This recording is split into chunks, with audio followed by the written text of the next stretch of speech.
Assalamualaikum warahmatullahi wabarakatuh. Sebelumnya yang saya hormati Ibu Rinovita, selaku dosen pengampu mata kuliah MLUPS. Pada kesempatan kali ini, saya akan mempresentasikan hasil evaluasi tengah semester praktikum MLUPS, yaitu menganalisis perbandingan model machine learning dengan PyCaret dan pemodelan from scratch atau manual pipeline. Sebelumnya, perkenalkan nama saya Nadia Fitriana Mutika dengan NRP 33246.036 dari kelas Sains Data Terapan B. Nah, pada praktikum kali ini saya menggunakan dataset Chronic Kidney Disease atau CKD, di mana dataset ini merupakan data medis pasien untuk mengklasifikasikan antara kondisi penyakit ginjal kronis atau tidak.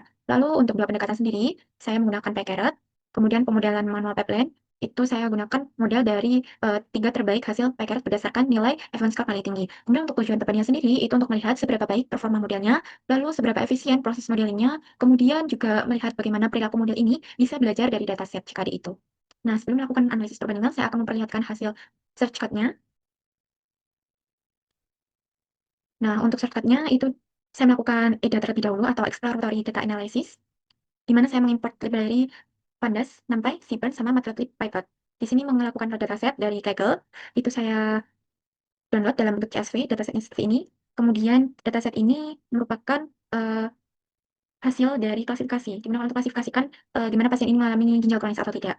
Di mana dia ini terdiri dari 400 baris, ada 26 fitur atau kolom juga. Pada fitur numerik itu ada age, atau usia, BP itu tekanan darah, kemudian BCR itu kadar gula darahnya, kemudian BU itu urea, lalu SC itu serum kreatinin. Untuk fitur kategorinya itu terdiri dari HTN atau hipertensi, kemudian DM itu diabetes, lalu F itu nafsu makan, kemudian anemia itu anemia. Kemudian ada satu target variabel yaitu classification, di mana data ini itu untuk mengklasifikasikan ya ini CKD atau not CKD. Nah, di sini melakukan load data itu memanggil dari library Pandas sendiri. Kemudian dapat kita lihat bahwasanya dia itu berhasil di-load. Di sini dapat kita lihat masih ada nilai NaN dan juga masih terlihat data-data kategorik yang perlu dilakukan atau diubah jadi angka biar mudah untuk pemodelan selanjutnya. Nah, untuk deskripsi data saya sendiri, itu kita cek menggunakan shape, di mana dia benar, itu menghasilkan 400 baris, kemudian 26 kolom. Nah, untuk informasi tipe data sendiri, itu dapat kita perhatikan bahwasanya masih ada data yang asalnya itu di angka, namun tipenya itu masih objek. Nah, di sini ada data PCV, BC, sama RC seperti ini. Dia ini angka, namun tipenya ini masih objek. Nanti bisa dilakukan pemrosesan ke depannya. Kemudian untuk selanjutnya yaitu membersihkan data. Di sini data-data itu jika isi barisnya itu masih ada spasi atau strip atau gimana itu bisa dibersihkan di sini. Semua kolomnya itu dibersihkan biar memudahkan dalam pemodelan juga. Kemudian melakukan penghapusan data atau kolom ID karena dianggap tidak penting kolom ini. Kemudian ini itu mengubah kolom numerik tadi yang masih jadi objek sebelumnya itu menjadi tipe numerik. Nah, di sini ada PCV, WC, sama RC. Dan di sini juga membersihkan datanya. Dan untuk statistik deskriptif, itu kita panggil describe, lalu dapat kita lihat bahwa H-nya itu paling tinggi di angka 90. Untuk PP sendiri itu 180. Untuk selanjutnya itu mengidentifikasi missing value. Nah, di sini masih terdapat banyak sekali missing value, namanya di RBC sama PC dan RC. Di sini cukup tinggi nilai missing value-nya, namun saya biarkan karena takutnya kalau dihapus atau di drop kolomnya nanti malah menghilangkan informasi yang penting. Selagi dia ini masih di bawah 40%, jadi saya hilangkan. Di sini saya biarkan terlebih dahulu, nanti akan diproses preprocessing otomatis oleh PyCaret. Kemudian untuk cek duplikat datanya itu menggunakan duplikat. Di sini tidak ada data duplikat alias 0. Kemudian untuk mengecek nilai unik dari kategori cup, itu dapat kita lihat kolom-kolom yang hasilnya itu 2, itu berarti dia ini kategori. Kemudian untuk cek kelasnya, di sini dapat kita lihat dari kolom target classification, yang CKD itu 250, kemudian yang non CKD itu 150. Nah, ini untuk proporsinya, di mana proporsi ini masih tergolong sedikit imbalance, namun saya biarkan, karena nanti takutnya menghilangkan distribusi dari kolom targetnya sendiri, nanti pemodelnya bisa berpengaruh. Jadi selagi nilai imbalance atau selisihnya ini tidak terlalu jauh, maka saya biarkan. Nah, di sini untuk melihat distribusi target CKD-nya, di mana CKD itu lebih tinggi dibandingkan yang not CKD di angka 250. Lalu untuk selanjutnya menganalisis distribusi fitur numerik, itu dapat kita lihat di sini, di mana untuk fitur H sendiri, dia ini paling banyak itu di usia 60 tahun. Dia frekuensinya banyaknya itu di atas 60. Kemudian untuk yang BP sendiri, itu yang 80, dia ini frekuensinya hampir 120. Untuk lainnya seperti ini tampilannya. Nah, untuk analisis fitur numerik dengan target sendiri, itu dapat kita lihat di sini, dia menghasilkan box plot, di mana kita baca kalau nilai atau hubungan si H sama CKD ini, di mana yang CKD atau targetnya itu CKD, dia ini berada di rentang 20 sampai 80 ke atas. Kalau yang CKD itu di bawah 20 dan pas di angka maksimalnya itu usia 80-an.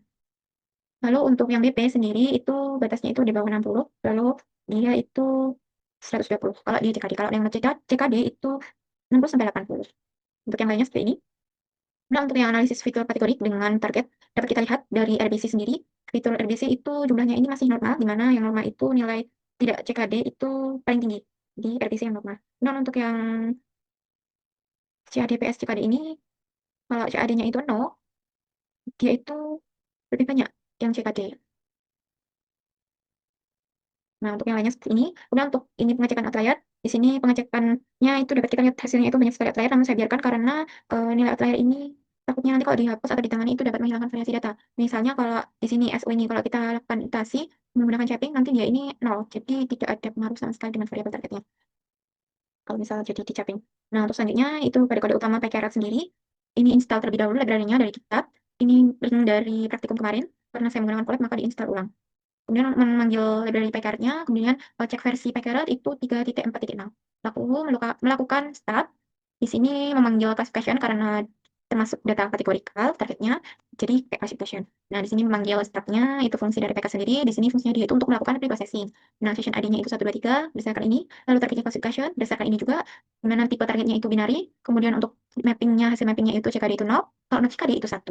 Lalu ini original datasheet-nya, di mana dia ini hasilnya sama seperti tadi, namun perbedaan selisih kolom yang sebelumnya 26 jadi 25 karena hasil penghapusan fitur ID tadi. Lalu di sini ada hasil trend set-nya itu sekitar 280. Untuk test set-nya itu 120. Nah, ini kalau di manual pipeline itu perbandingannya itu setara sama 70 banding 30. Nah, untuk numeric fitur itu sebanyak 14, untuk kategori fitur itu ada 10. Nah, di sini missing value-nya cukup tinggi, kalau dijumlahkan itu sekitar 60,5%. Nah, di sini tandanya kalau reprocessing itu berhasil dijalankan. Kemudian di sini ada eh, 4 model, fungsi dari PyCaret dipanggil, melakukan komparasi model dengan mengurutkan atau nilai F1 score-nya itu paling tinggi. Nah, di sini jika dibandingkan, itu dia Extratis itu paling tinggi, dia menyentuh angka 1, kemudian diikuti oleh ada Boost Classifier, kemudian Random Forest Classifier. Nah, 3 model ini nantinya yang akan digunakan pada manual PPN. Kemudian untuk selanjutnya yaitu CAD model, di mana di sini melakukan pembuatan model dari hasil modelan terbaik yang F1 score-nya paling tinggi tadi. Nah, di sini disalin ekstratisnya disimpan dalam variabel itu model. Lanjut, itu melakukan tuning dari hasil model terbaik tadi. Nah, dari hasil tuning ini, itu dihasilkan nilai F1 score-nya itu turun di angka 0,998. Kemudian, untuk selanjutnya yaitu model evaluasi, di mana di sini melakukan evaluasi model, kita dapat melihat skor AUC-nya, kemudian confusion matrix-nya, kemudian juga learning curve-nya. Lalu, untuk selanjutnya melakukan predict model, di mana di sini memanggil fungsi dari packer juga, itu dapat kita lihat hasil dari prediction labelnya itu benar jika dibandingkan dengan atau dicocokkan dengan kolom target tadi, yaitu classification, di mana prediksi skornya itu cukup tinggi, yaitu di angka 1. Nah, ini hasil dari learning curve tadi. Kemudian untuk misalnya melakukan finalis model, di mana di sini melakukan pemodelan ulang dari hasil tuning tadi, lalu model disimpan menggunakan save model dengan format chronic pitney disease model. Lalu kalau cek apakah berhasil di save menggunakan buat model. Lalu hasilnya seperti ini. Selanjutnya saya menggunakan manual pipeline, di mana di sini manual pipeline itu melakukan import library terlebih dahulu, sama seperti sebelumnya menggunakan pandas, numpy, matplotlib, pyplot, kemudian sequence. Bedanya di sini saya menggunakan scikit-learn dari model section itu trend test split itu untuk melakukan split dataset, lalu learning curve itu menampilkan learning curve-nya. Dan untuk scikit-learn assemble sendiri itu melakukan pemodelan dari 3 model terbaik tadi, yaitu extractive classifier, random forest classifier, dan ada boost classifier. Nah, untuk scikit-learn matrixnya itu menggunakan confusion matrix, lalu ada classification report, lalu nilai ROC AUC score-nya sama F1 score. Kemudian di sini load dataset seperti yang di packer tadi, lalu info, dan infonya, dan deskripsinya, kemudian melakukan data cleaning, sama seperti packer tadi yang ada. Nah, di sini bedanya itu melakukan handle missing value. Jadi nilai-nilai yang tipenya itu numerik itu diisi dengan median, kemudian yang tipenya kategorikal itu diisi dengan modus. Jadi data yang missing value sebanyak ini, misal LPC sama ABC sama RC ini tidak saya drop, melainkan saya lakukan pengisian missing values ini. Jadi semua kolom saya isi menggunakan handle missing value ini.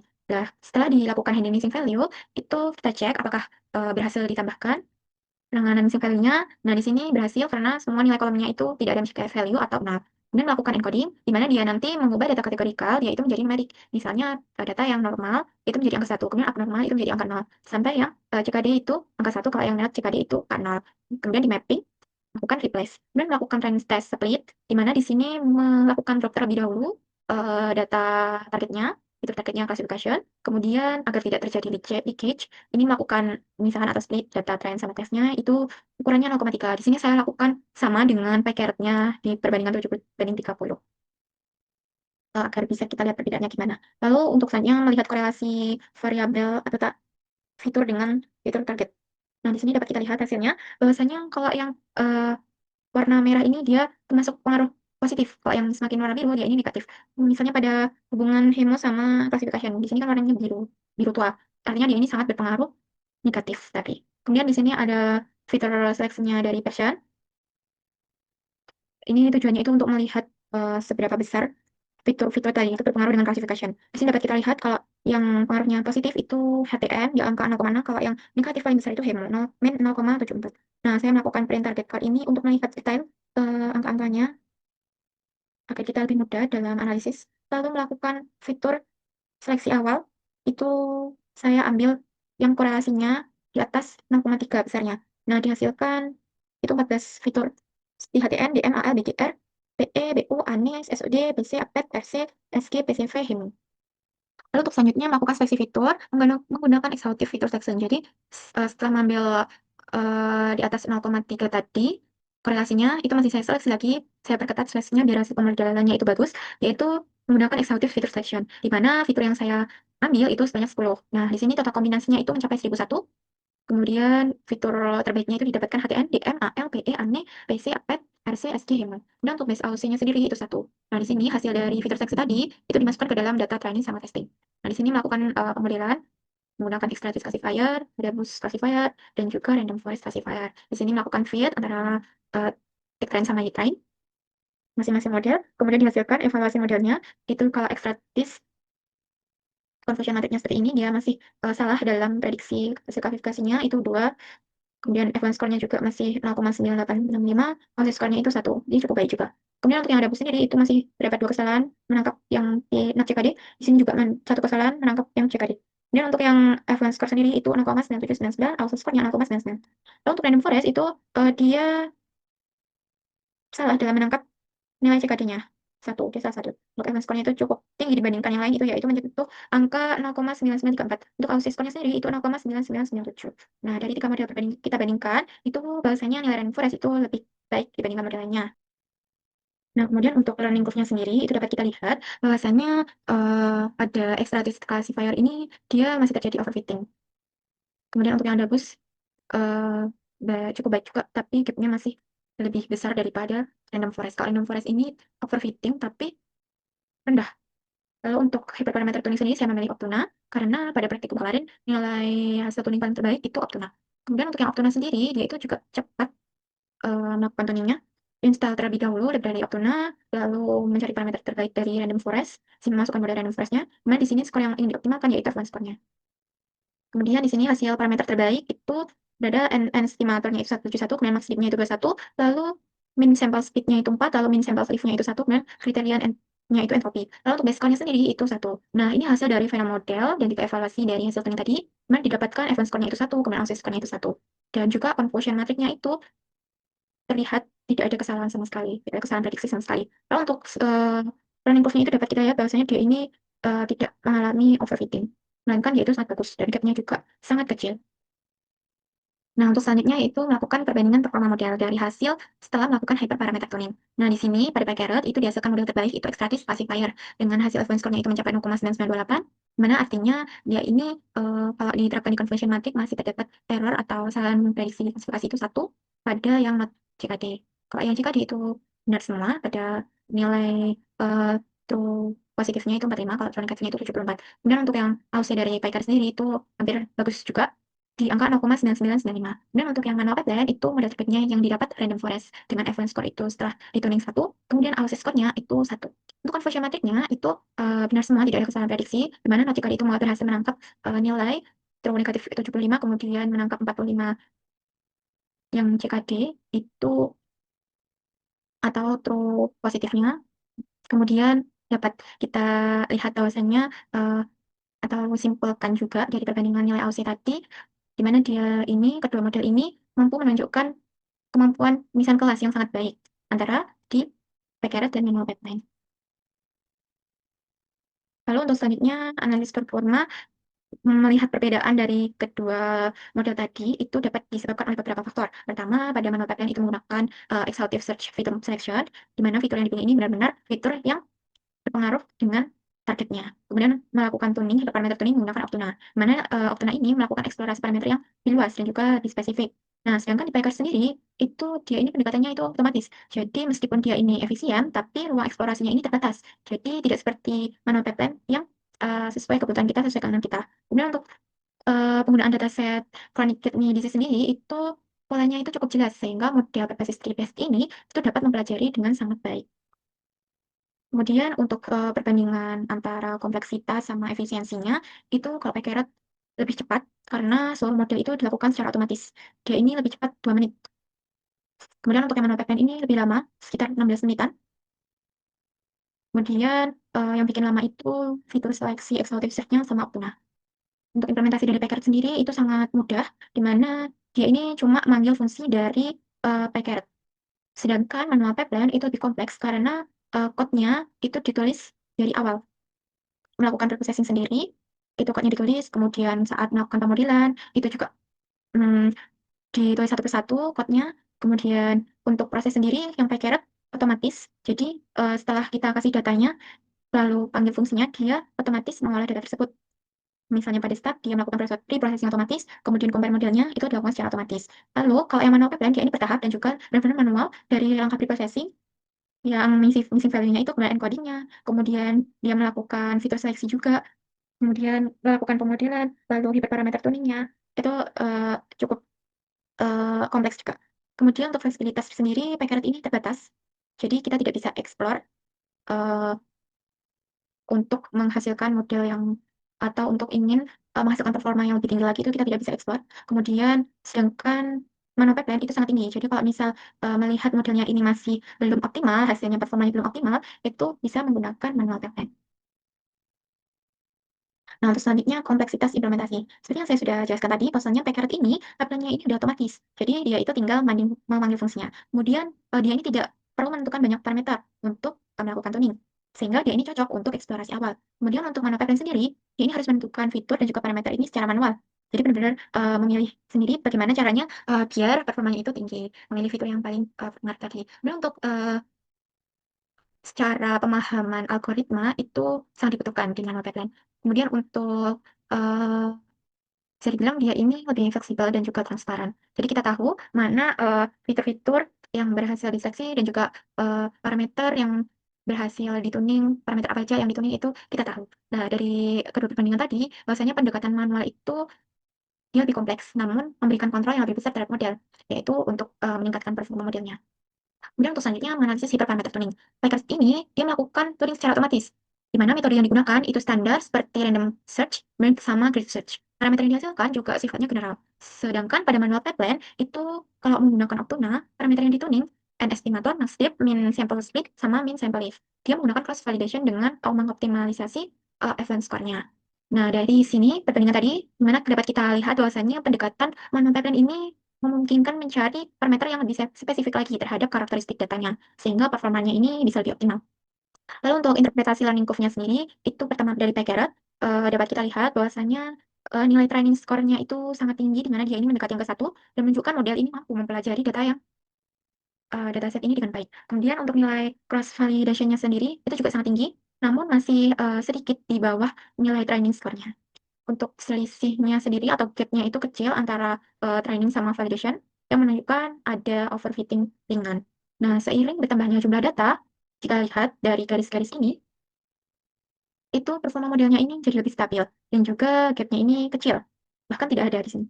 Kemudian untuk performa yang baik ini itu bisa dipengaruhi oleh penggunaan algoritma ekstratis tadi, lalu proses tuning otomatis dari PyCarrot. Nah, perlu kita perhatikan lagi bahwasanya model ini masih kemungkinan itu masih mengalami overfitting ringan sehingga masih perlu diuji pada dataset lain. Nah, kemudian selanjutnya yaitu learning curve pada manual pipeline. Nah, dapat kita lihat bahwasanya pada training score itu sangat tinggi, di mana dia ini mendapatkan angka 1 sejak awal. Kemudian dia menunjukkan model ini mampu mempelajari data dengan sangat baik. Untuk cross validation sendiri itu juga sangat tinggi, dia mendekati data trainingnya seiring dengan bertambahnya data. Nah, selisih antara data training sama validation ini itu sangat kecil gapnya. Lalu dia ini menunjukkan model yang stabil dan tidak mengalami overfitting yang signifikan. Nah, pola kurva ini itu menunjukkan bahwa model ini semakin baik dalam generalisasi ketika jumlah datanya itu bertambah. Nah, performa yang sangat tinggi ini itu dipengaruhi dari seleksi fitur tadi, menggunakan exhaustive search, lalu proses tuning menggunakan Optuna. Nah, Perlu diperhatikan pula bahwasanya meskipun hasilnya ini tinggi, namun model ini masih tetap berpotensi menjadi terlalu spesifik terhadap dataset, sehingga perlu hati-hati saat digunakan pada data baru. Terus selanjutnya yaitu perbandingan learning curve dari hasil tadi. Itu kita lihat bahwasanya training score-nya itu angka 1, kemudian di manual pipeline itu angka 1. Kalau yang validation score itu mendekati angka 0,99, kalau yang manual pipeline itu mendekati angka 1. Lalu untuk gap sendiri di PyCaret kecil, manual pipeline itu sangat kecil. Untuk stabilitas itu PyCaret juga stabil, tapi manual pipeline ini lebih stabil. Nah, dari kedua model ini itu tidak menunjukkan underfitting of lalu untuk manual pipeline sendiri itu sedikit lebih optimal, namun fitting terhadap data diketat. Baik, untuk kesimpulan argumentatif dari saya pribadi, di mana peningkatan terbaik ini eh, tidak dapat ditentukan secara mutlak karena bergantung pada tujuan penggunaannya apabila menggunakan dataset ini. Nah, apabila tujuannya itu efisiensi, maka PyCaret ini lebih unggul. Karena berdasarkan proses modeling PyCaret ini dia mampu menghasilkan model dengan waktu yang jauh lebih cepat. Berdasarkan hasil evaluasinya, performa tetap tinggi, di mana advance score-nya itu hampir mendekati angka 1, di mana dia ini 0,998. Kemudian Aussie sendiri di angka 0,9995. Lalu untuk implementasinya itu PyCaret lebih sederhana. Dia tanpa melakukan tuning dengan kompleks, melainkan dari fungsinya sendiri, fungsi tuning PyCaretnya. Kemudian apabila tujuannya itu performa maksimal, manual pipeline ini lebih unggul karena berdasarkan hasil evaluasi model ini menghasilkan performa yang sangat sempurna di angka 1, lalu Aussie sendiri itu juga 1. Nah, tanpa error pada conversion matrix-nya. Nah, berdasarkan dari proses modeling juga dilakukan tuning yang dalam dengan Raptuna, di mana dia ini memberikan kontrol penuh terhadap pemilihan parameter dan fitur. Jika ingin mendapatkan performa yang maksimal, maka kita harus mencari fitur yang paling berpengaruh dengan targetnya. Seperti yang saya lakukan itu menggunakan exhaustive search feature selection. Nah, berdasarkan hasil kesimpulan akhir, itu kedua pendekatan ini menghasilkan performa yang sangat tinggi, di mana pipeline ini mencapai hasil yang sangat sempurna, yaitu advance score mencapai 1, AUC-nya juga 1. Untuk PKR sendiri, itu memiliki performa yang hampir setara, di angka advance score 0,998, kemudian AUC-nya 0,9995. Nah, perbedaan performa ini juga disebabkan oleh tingkat eksplorasi fitur dan juga tuning parameter. Nah, tidak terdapat indikasi underfitting pada kedua model. Nah, insight yang saya peroleh bahwa PKR ini cocok digunakan sebagai baseline model dan juga eksplorasi awal. Misalnya kalau uh, kita bingung waktu manual pipeline itu menggunakan model apa, kita lakukan terlebih dahulu di PyCaret, lalu mengambil model terbaiknya beberapa, lalu diterapkan di manual pipeline. Seperti itu. Kemudian nilai AUC ini itu sangat tinggi. Berdasarkan dua pendekatan tadi, PyCaret sama manual pipeline ini sangat tinggi, di mana model ini mampu menunjukkan kemampuan pemisahan kelas yang sangat baik. Nah, tapi hasil ini juga bergantung pada dataset yang digunakan. Nah, kebetulan dataset yang saya gunakan itu dia mampu melakukan pemisahan kelas.